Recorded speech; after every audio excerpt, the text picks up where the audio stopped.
Hello, everyone. My name is Jane. I live in Los Angeles with my family. I spend most of my time after college in my room alone. My younger sister can be called my best friend, but I don't know how far. She treats me well, but she also gets bored with me. I believe the traits of my mom are more prominent in me as compared to my dad. Like her, I don't talk much, but she has good friends unlike me. Sometimes I feel that I'm a sociopath. I cannot trust people. I believe they are fake. Making friends is a hard task for me, and my friendships don't last long. People get tired of my behavior because I speak without thinking, with a pure heart. I do say what I got in my heart. I am what I am, but my friends don't like this. You guys must be thinking why I'm sharing these details with you. Am I right? I believe so. Actually, I need you guys to help me out. I'm going to share my trouble with you and hope you can suggest a suitable solution to my condition. As I have told you that my social circle is very limited, I often get bored too. Spending the whole day in one room sometimes hurts you. It feels as if the wall will suddenly fall on you, or a ghost may dart out of an unknown hole and make your mind dull.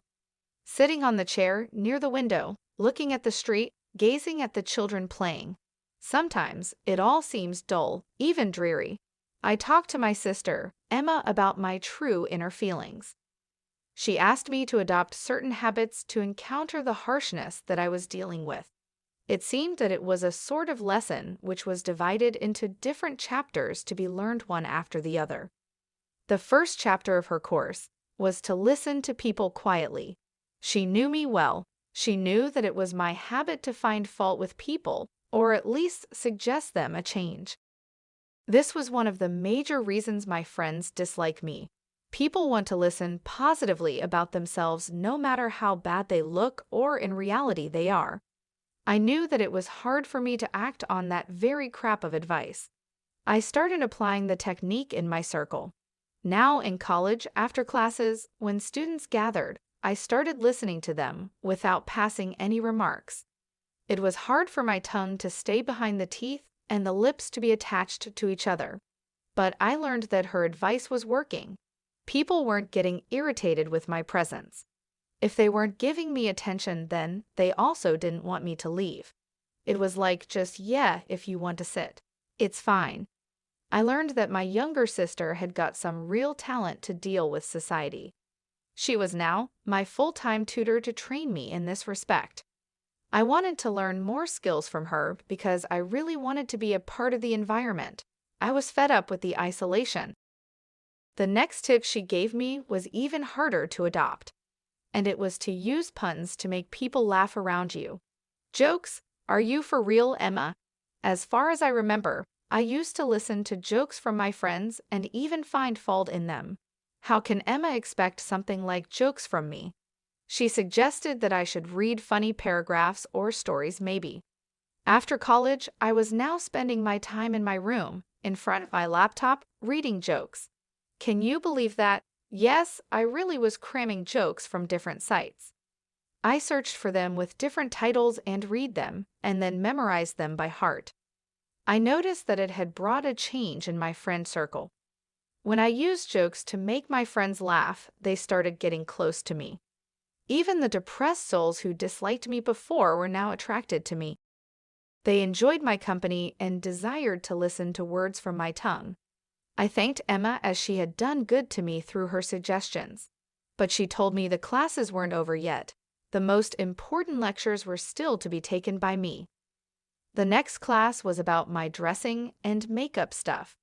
She made me realize how dull I used to look in the dress that I opted for. We went to the mall instantly in the upcoming week, and she picked dresses for me. It was fun to go shopping with him. We were darting in one shop then in the other, trying to pick the best for me. I liked the way she spoke to the guys out there. She never flunked in her communication. After buying clothes, we went to a restaurant and had a delicious meal. While we were devouring, I told her how her lessons had brought changes in my life. She hugged me and told me that we are sisters and could help each other in every situation. The next day, I dressed in the shirt which she picked for me. My classmates were staring at me like I was a model or something like that. She had done light makeup too. I felt a little shyness in me as the guides were trying to approach me. I sat with my friends and they appreciated my looks. I heard a whisper across my ears. Are you from this planet, really? Or landed from heaven, maybe? It was from Jonas, one of the most handsome guys in my college. Girls had been crazy for him like hell, but I never felt attraction for him. I learned from a friend of mine that he wanted to meet me. I got nervous about this. I told my sister about it. She laughed at me and advised me to go on a date with him. It was going to be my first ever date. I didn't want to go with Jonas as he wasn't the guy I ever looked for. He had some different nature, maybe similar to the one I was pretending now. Instead, it was John with whom I wanted to go for my first date. The restaurant chosen by Jonas was an elegant one. I loved the food but not his presence. The way he talked, the way he smiled, the way he bragged about his achievements. To be honest, I didn't like any of it. He drove me to the house. Before I could step out of his car, he looked at me in a very romantic way and held my hand gently. I knew what it was all about, but I didn't feel anything for him. I told him it wasn't the right time and pushed the door closed behind me. I knew Emma would laugh at me for this act by me, but I didn't care.